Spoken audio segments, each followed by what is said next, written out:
Differential equation के पिछले class में हम लोग होमोजीनियस डिफरेंशियल इक्वेशन कंप्लीट कर लिए थे। आज हम लोग पढ़ने वाले हैं नॉन होमोजीनियस डिफरेंशियल इक्वेशन और समझने वाले हैं कि नॉन होमोजीनियस डिफरेंशियल इक्वेशन का क्वेश्चन हम लोग कैसे बनाते हैं, क्या करते हैं, क्या नहीं। अब देखिए, एक बात आपके दिमाग में आ रहा होगा कि नॉन होमोजीनियस का लिखने का क्या मतलब है। नॉन होमोजीनियस का मतलब आपको समझ में आ रहा होगा कि जो होमोजीनियस नहीं हो, लेकिन ये आधा अधूरा सत्य है। अब होमोजीनियस नहीं हो तो होमोजीनियस को छोड़कर बाकी जितने भी डिफरेंशियल इक्वेशन होंगे, क्या सबको नॉन होमोजीनियस कहा जाएगा? तब तो डिफरेंशियल इक्वेशन का दो ही टाइप रह जाएगा, होमोजीनियस और नॉन होमोजीनियस। लेकिन ये सही नहीं है। यहाँ पे नॉन होमोजीनियस लिखने का मतलब ये है कि वैसा होमोजीनियस डिफरेंशियल, जो वैसे डिफरेंशियल इक्वेशन जिसको हम लोग होमोजीनियस बना सकते हैं। एक्चुअल में वो होमोजीनियस होते नहीं है, लेकिन हम लोग अगर उसमें कुछ चेंजेस करें, कुछ ऑपरेशन करें, कुछ खोड़ खाड़ करें उसको, तो वो होमोजीनियस बन जाए। यहाँ पे नॉन होमोजीनियस का मतलब ये होता है। ठीक है, तो चलिए समझते हैं कि नॉन होमोजीनियस डिफरेंशियल इक्वेशन क्या होता है। तो इसमें क्या होता है, एक्चुअली दो टाइप का डिफरेंशियल इक्वेशन इसमें आता है। ये पहला टाइप दिखता है dy by dx is equal to, मान लीजिए दिया हुआ x plus dy plus C by A dash या फिर a1 x plus b1 y plus C. ठीक है, सी मतलब यहाँ पे कांस्टेंट है, मान लेते हैं कि c1 है। ठीक है, तो यहाँ पे क्या होता है कि a by a1 is dot equal to b by a1, तो ये टाइप 1 में आता है। अब इसको कैसे सॉल्व करते हैं वो हम बताएंगे, लेकिन इससे पहले आपको बता रहे हैं कि टाइप 2 क्या होता है। तो इसी का टाइप 2 में ये सेम चीज रहता है, dy by dx is equal to x plus b1 plus C by a1x plus b1y plus C. Same रहता है, लेकिन यहाँ पे जो है a1 by sorry a by a1 equal होता है b बाई b1। तो ये टाइप 2 होता है। दो टाइप का नॉन होमोजीनियस डिफरेंशियल इक्वेशन होता है, और ये दोनों टाइप को कैसे सॉल्व करते हैं ये हम लोग अभी समझेंगे। ठीक है, तो इसमें एक्चुअली क्या होता है कि ये आपको होमोजीनियस की तरह दिख रहा होगा। अगर ये सारे टर्म का पावर इक्वल रहता तो ये होमोजीनियस हो जाता। तो इसमें हम लोग क्या करते हैं कि इसको कुछ ऐसा ऑपरेशन कर देते हैं जिससे ये होमोजीनियस बन जाए। तो इसमें भी ये दो टाइप का होता है, दोनों को सॉल्व करने का अलग अलग तरीका होता है, लेकिन जो मेन तरीका यही है कि इस दोनों इक्वेशन को हम लोग होमोजीनियस में बदल देते हैं और होमोजीनियस का फंडा अप्लाई कर देते हैं। ठीक है, तो चलिए हम आपको एक क्वेश्चन टाइप 1 का और एक क्वेश्चन टाइप 2 का करके दिखाते हैं। ठीक है, देखिए आपकी एक्सरसाइज 2D का टाइप 1 का क्वेश्चन नंबर 1 लिए हैं हम लोग। ठीक है, इसमें दो टाइप का क्वेश्चन है।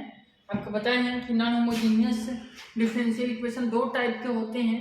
तो पहले टाइप पे आधारित हम लोग क्वेश्चन, ये पहला नंबर ही क्वेश्चन उठा लिए हैं एक्सरसाइज से, इसका हम लोग सॉल्यूशन करते हैं। ठीक है, तो सबसे पहले तो हम लोग क्या करते हैं, लिख देते हैं जो डिफरेंशियल इक्वेशन गिवन है।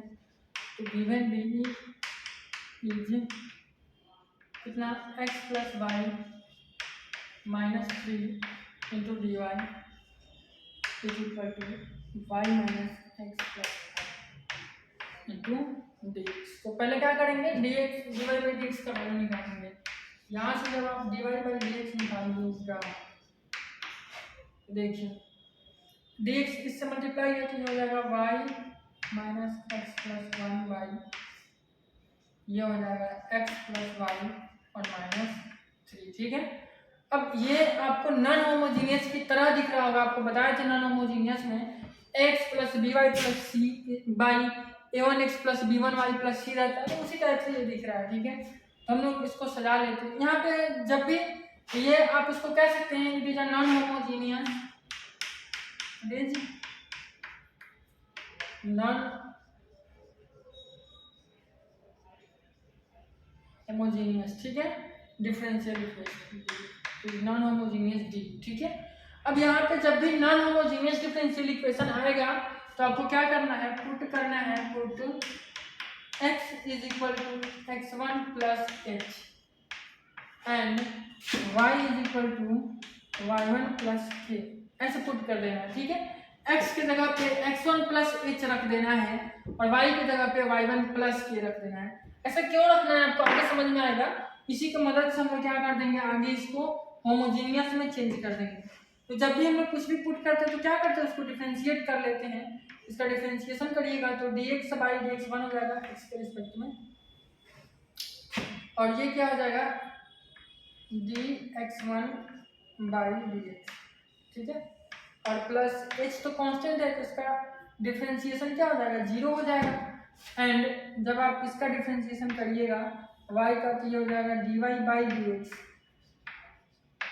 इज इक्वल टू y1 का डिफरेंशिएशन y1 बाई dy। ठीक है, अब ध्यान से देखिए, यहाँ से आप कह सकते हैं कि dx is equal to dx1 है, और यहाँ से आप कह सकते हैं, देखिए दोनों के बाई में क्या है, एक मिनट, ये x के रिस्पेक्ट में हो रहा है तो यहाँ dx होगा ना। अब यहाँ से देखिए दोनों के बाई में क्या है, dx, तो dx कट जाएगा तो क्या हो जाएगा dy is equal to dy1। तो एक बात हमको समझ में आ गया कि यहाँ पे dx1 का जो वैल्यू है वही dx का वैल्यू है, और जो dy1 का वैल्यू है वही dy का वैल्यू है। ठीक है, तो चलिए इस फंडे को हम लोग अप्लाई करते हैं। यानी आप इसको इक्वेशन फर्स्ट मान लीजिए। इक्वेशन फर्स्ट में देखिए dy की जगह पर हम लोग dy1 लिख सकते हैं और dx की जगह पे dx1 लिख सकते हैं। ठीक है, क्यों ऐसा किया है, क्योंकि ये पूरे इक्वेशन को हम लोग x1 और y1 में चेंज करने वाले हैं। x की जगह पे जब आप x1 प्लस h रख दीजिएगा और y की जगह पे y1 प्लस k रख दीजिएगा तो y और x खत्म हो जाएगा, बचेगा क्या x1 y1, तो इधर भी x1 y1 चाहिए ना। ठीक है, तो y की जगह पे आप क्या रखिएगा y1 प्लस k। ठीक है, और x की जगह पे x1 प्लस h, लेंदा बिगड़ा h ऐसे होता है। ठीक है, और प्लस 1 है तो 1/2 बाई, नीचे में क्या है x प्लस y है ना, तो x की जगह पे x1 प्लस h और उसके बाद प्लस y है तो y1 प्लस k। ठीक है, और -3 है तो -3। चलिए उसके बाद आपको करना है ये dy1 हो जाएगा और by dx1 is equal to, अब ध्यान दीजिए यहाँ पे h और k जो है वो कांस्टेंट है, तो हम लोग कांस्टेंट वाले को एक तरफ और वेरिएबल वाले को एक तरफ लिखते हैं। तो इसको सजा के जब आप लिखिएगा, अच्छा यहाँ पे माइनस था ना, ये माइनस हो जाएगा और ये भी हो जाएगा माइनस में। ठीक है, देख लीजिए यहाँ पे माइनस का x, ये हो जाएगा y1 और माइनस x1। ठीक है, और ये आप देख लीजिए कांस्टेंट वाला टर्म में क्या होगा, प्लस k माइनस h और प्लस y। नीचे में देख लीजिए x1 प्लस y1 और प्लस k प्लस h और -3, इतना ही होगा। आप इसको चाहें तो ब्रैकेट में रख सकते हैं कांस्टेंट वाले को एक साथ। ठीक है, तब हम लोग क्या करते हैं, इसको और इसको 0 के बराबर मानते हैं। वी चूज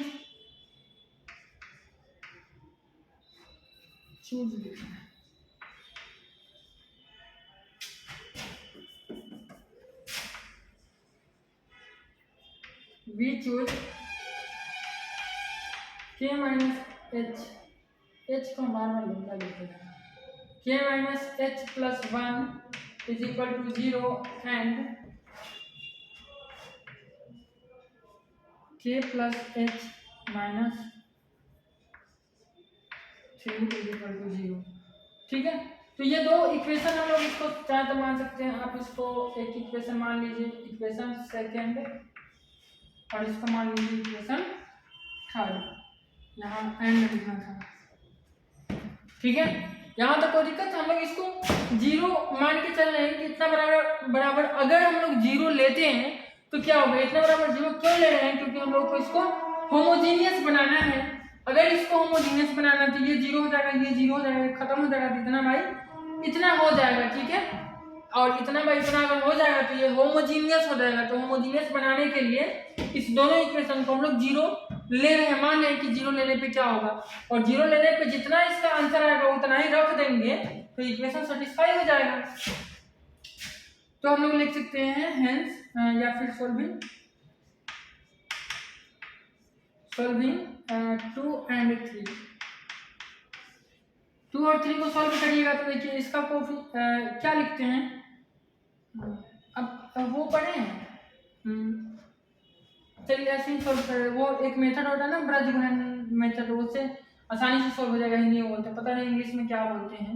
आपको यहाँ सजा कर इक्वेशन लिख देते हैं पहले, k माइनस एच और प्लस 1 इज इक्वल टू 0, और ये है k प्लस एच और माइनस 3 इज इक्वल टू 0। इसको सॉल्व करने का तरीका ब्रजगुणन विधि से आसानी से ये सॉल्व होता है, ठीक है। देखिए इसको सॉल्व कैसे करते हैं हम आपको बताते हैं। सबसे पहले जो पहला वेरिएबल है इसका k है, तो हम लोग इसको ऐसे लिख लेंगे k बाई, ठीक है, इज इक्वल टू, फिर दूसरा वेरिएबल h है तो ये h बाई, और तीसरा में कांस्टेंट होता है तो 1 लिखते हैं 1 बाई, ठीक है। अब नीचे बाई में क्या लिखना है ये समझिए, जब k वाले को लिया ना तो k वाले को ढक देंगे, ठीक है। इसको ढकने के बाद देखिए इतना इंटू और इतना माइनस, जैसे हम लोग डिटर्मिनेंट को कैसे सॉल्व करते हैं, जिसको लेते हैं इसको ढक देते हैं और बाकी दोनों को मल्टीप्लाई करते हैं और फिर इस दोनों को माइनस करके मल्टीप्लाई कर लेते हैं। लेकिन यहाँ पे ध्यान देने वाली बात यह है कि हम लोग वेरिएबल को नहीं लेते हैं, इसके कोफिशिएंट को लेते हैं। तो यहाँ पे h का कोफिशिएंट -1 है और यहाँ पे -3 है, तो -1 इंटू -3 कितना होगा, +3 हो जाएगा। यहाँ पे ये +3 होगा और फिर इसके बाद ये इंटू ये, तो 1 इंटू 1 कितना होगा, 1 होगा, तो -1। चलिए अब h वाले को ले रहे हैं। अब एक चीज़ और ध्यान रखना होता है, यहाँ पे k प्लस में लिए हैं तो यहाँ पे फिर h को माइनस में लेंगे, फिर इसको प्लस में लेंगे, इसके आगे रहता है तो उसको माइनस में लेते हैं, अल्टरनेट करके लेते हैं, इसलिए h का जो साइन होगा वो माइनस में हो जाएगा, ठीक है। चलिए अब h वाले को ढकेंगे तो इसका कोफिशिएंट 1 और ये -3, तो कितना होगा, -3 हो जाएगा। और फिर देखिए 1 और इंटू 1 कितना होगा, 1 -1। अब देखिए फिर इस कांस्टेंट को ले रहे हैं तो कांस्टेंट वाले को ढकेंगे तो 1 इंटू 1 1 और -1, ठीक है। इससे इंफिनिटी आ जा रहा है, 1 इंटू 1 माइनस माइनस प्लस 1 होगा, सॉरी 1 इंटू 1 और -1 हो रहा है और माइनस पहले से रखते हैं तो +1 होगा, भाई तो करें इंफिनिटी आ जाएगा तो गड़बड़ ही हो जाएगा, इसका इंफिनिटी कैसे आ सकता है, ठीक है। तो ये हो जाएगा k/2 इज इक्वल टू, ये माइनस ऊपर है, ये -4 हो रहा था, माइनस का टर्म तो h/4 और इज इक्वल टू 1/2। सब में से 2 को कॉमन लेकर के जब आप कटा दीजिएगा तो k इज इक्वल टू ये हो जाएगा h/2 इज इक्वल टू 1, ठीक है। तो यहाँ से आप ध्यान दीजिएगा k बराबर 1 हो जाएगा, ठीक है, k बराबर 1 एंड h बराबर देखिए h बराबर हो जाएगा 2। तो k और h का वैल्यू निकल गया। अब k और h का ऐसा वैल्यू हम लोग पहले से कंडीशन रख के निकाले हैं कि जैसे ही आप वैल्यू रखिएगा इक्वेशन में वैसे ये इक्वेशन होमोजीनियस बन जाएगा, क्योंकि जब ये वैल्यू रखिएगा तो ये दोनों का वैल्यू 0 हो जाएगा, जब ये वैल्यू 0 हो जाएगा तो ये जो इक्वेशन है ये होमोजीनियस हो जाएगा। तो चलिए हम लोग इस वैल्यू को पुट करते हैं,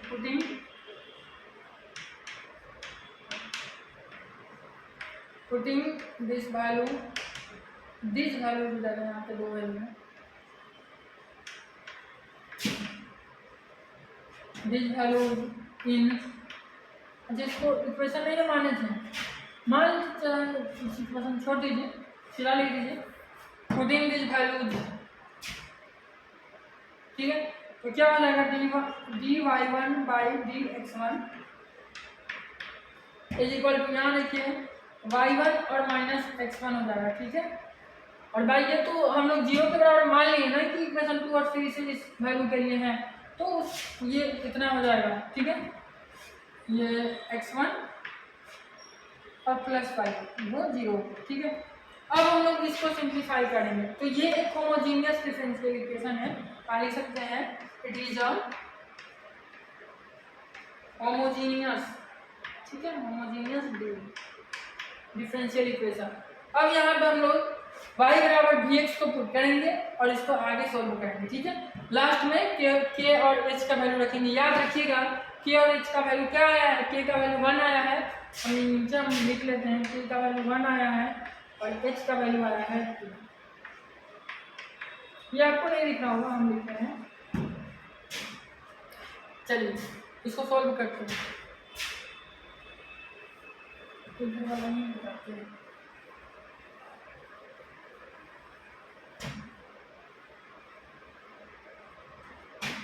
तो क्या लिखेंगे अपन,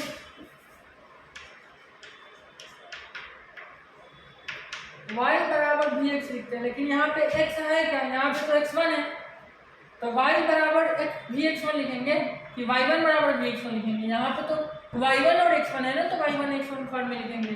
जब आप इसको डिफरेंशिएट करिएगा तो dy1 by dx1 is equal to v plus x1 into dv by dx1 आएगा, ठीक है, यहाँ पे x1 है। तो अब आप dy by dy1 by dx1 की जगह पे आप लिख सकते हैं v plus x1 dv by dx, ये आप इसके जगह पे लिखें, ठीक है। अब आप इसके जगह पे क्या लिखिएगा, तो y1 के जगह पे आपको लिखना है vx1, ठीक है, और माइनस x1। अब बाई देखिए x1 है तो x1 ही रहेगा और प्लस y1 के जगह पे vx1, ठीक है। चलिए आगे देखिए, आगे ये v प्लस v को उधर ले जाते हैं, x1 into D v by d x1 is equal to, यहाँ से x कॉमन होकर के हट गया तो हो जाएगा v minus 1 by 1 plus v और माइनस v, ठीक है। यहाँ से हो जाएगा x1 dv by dx1 is equal to, जब आप इसको सिंप्लीफाई करिएगा तो 1 प्लस v और ये हो जाएगा v माइनस 1 और minus v into 1 plus v, ठीक है। चलिए आगे देखते हैं।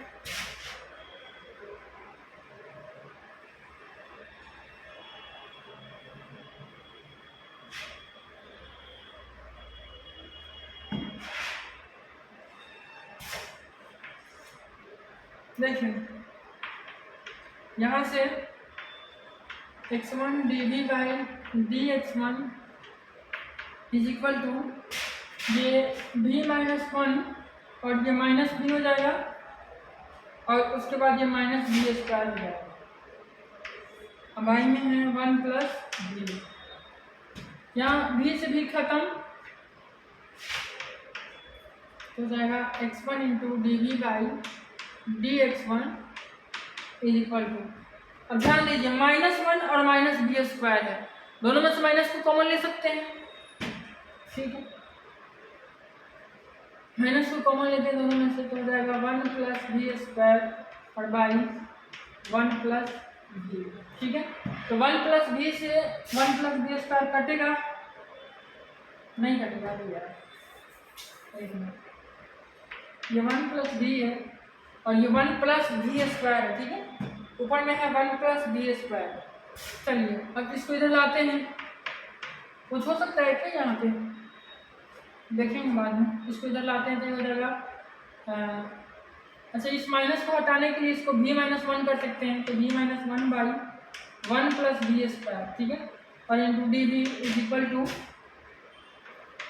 1 बाई x1 और इंटू डी x1, ठीक है। यहाँ से ये हो जाएगा v by 1 plus B square और minus 1 by 1 plus B square into D we is equal to 1 by x1 into D. अब इसका इंटीग्रेशन आप आसानी से कर सकते हैं, इंटीग्रेशन करने के बाद इसका आंसर आ जाएगा। इंटीग्रेशन करने के बाद v का वैल्यू पुट करना है और फिर वो x1 y1 आएगा, उसके बाद फिर आपको k का वैल्यू पुट करना है वहाँ से और उसके बाद उसका आंसर आएगा फाइनली। थोड़ा सा है ये बड़ा, ठीक है। तो हम लोग इंटीग्रेशन करेंगे, इंटीग्रेटिंग बोथ साइड्स।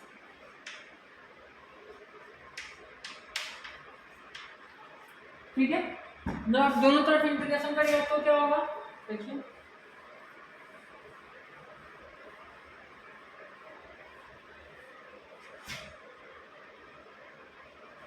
दोनों तरफ इंटीग्रेशन करने के बाद ये हो जाएगा, देखिए v by one plus B square है तो हम लोग क्या करते हैं 2 से मल्टीप्लाई कर देते हैं तो ये हो जाएगा 2v by one plus B square into D. ठीक है, और ये minus integration 1 by one plus B square into D D और equal to integration 1 by x1 into D X. ठीक है, देखिए ये 1/2 हो जाएगा और ये इसका इंटीग्रेशन हो जाएगा log 1 प्लस बी स्क्वायर, क्योंकि नीचे का डिफ्रेंशिएशन ऊपर में है। ठीक है, और माइनस ये हो जाएगा tan इनवर्स v। ठीक है, और इक्वल टू log x1 और प्लस c। अब देखिए सारा कुछ अब हल हो गया है, जो जो पुट किए थे अब उसका वैल्यू रखना है। ठीक है, चलिए वैल्यू रखते हैं। सबसे पहला वैल्यू यहाँ पे v का रखेंगे तो v का वैल्यू क्या है 1 plus y1 by x1 v का वैल्यू है, क्योंकि हम लोग y1 is equal to v x1 put किए थे। ठीक है, और minus tan inverse y1 by x1 और is equal to log x1 प्लस c। याद करिए, अब ये x1 है, आंसर x1 में नहीं देना है, क्वेश्चन तो x में दिया था ना, तो आंसर भी तो आपको x में देना है, लेकिन यहाँ पे x1 आ रहा है तो क्या करना है, सब्स्टिट्यूट करना है वैल्यू को। याद करिए क्या किए थे आप, याद है क्या, याद दिलाएं? आप x बराबर लिखे थे x1 प्लस h और y बराबर लिखे थे y1 प्लस k, लिखे थे ना। तो यहाँ से जब आप x1 का वैल्यू निकालिएगा तो आएगा x1 is equal to x minus h। ठीक है, यहाँ पे आपको x1 की जगह पे x माइनस h रखना होगा, और h का वैल्यू कितना आया है, तो h का वैल्यू आया है 2, तो वो नेक्स्ट स्टेप में रखेंगे। पहले आप h रखिए, ये हो जाएगा 1/2 log 1 प्लस, अब देखिए y1 की जगह पे क्या रखना है, y1 बराबर तो आएगा y माइनस के, आप रखिए y minus k by x की जगह पे रखना है x माइनस h। ठीक है, और plus tan inverse y1 by x1 है ना, तो y1 बाई x1 मतलब y minus k by x minus h और is equal to log x1 का मतलब होता है यहाँ पे x माइनस h और प्लस c। ठीक है, प्लस। चलिए अब x और k का वैल्यू पुट करिए। k का वैल्यू 1 आया था और x का वैल्यू 2 आया था, मुझे लिख कर रखे हुए हैं। तो 1/2 log और 1 प्लस y का वैल्यू देखिए, सॉरी y माइनस k का वैल्यू 1 है और बाई x माइनस h का वैल्यू 2 है। ठीक है, और plus tan inverse y minus k है तो y माइनस 1 हो जाएगा और x माइनस 2 हो जाएगा k का वैल्यू, और is equal to log x minus h का वैल्यू कितना है 2 है, तो x माइनस 2 हो जाएगा और ये प्लस c। यही इस क्वेश्चन का आंसर होगा। अगर आप इसमें भी और आगे सॉल्व करना चाहते तो करिए सर, हम आपको रोके नहीं है, लॉग वाले को लेकर करिए, कितना करिएगा। ठीक है, थोड़ा सा ये लंबा और लेंदी जाता है, लेकिन कोई ज़्यादा इसमें बहुत बड़ा कॉन्सेप्ट नहीं है। ठीक है, तो उम्मीद करते हैं आपसे ये सारा क्वेश्चन बन जाएगा, कोई बहुत बड़ा इसमें कॉन्सेप्ट नहीं है। ठीक है, तो ये टाइप 1 का क्वेश्चन हुआ। नेक्स्ट हम लोग अब टाइप 2 का क्वेश्चन देखेंगे। ठीक है, लेकिन वो इस वीडियो में नहीं कर पाएंगे, नेक्स्ट वीडियो में देखेंगे, वीडियो बहुत लंबा हो जाएगा। ठीक है, नेक्स्ट वीडियो में इसके टाइप 2 का हम लोग क्वेश्चन करेंगे। मिलते हैं नेक्स्ट वीडियो में।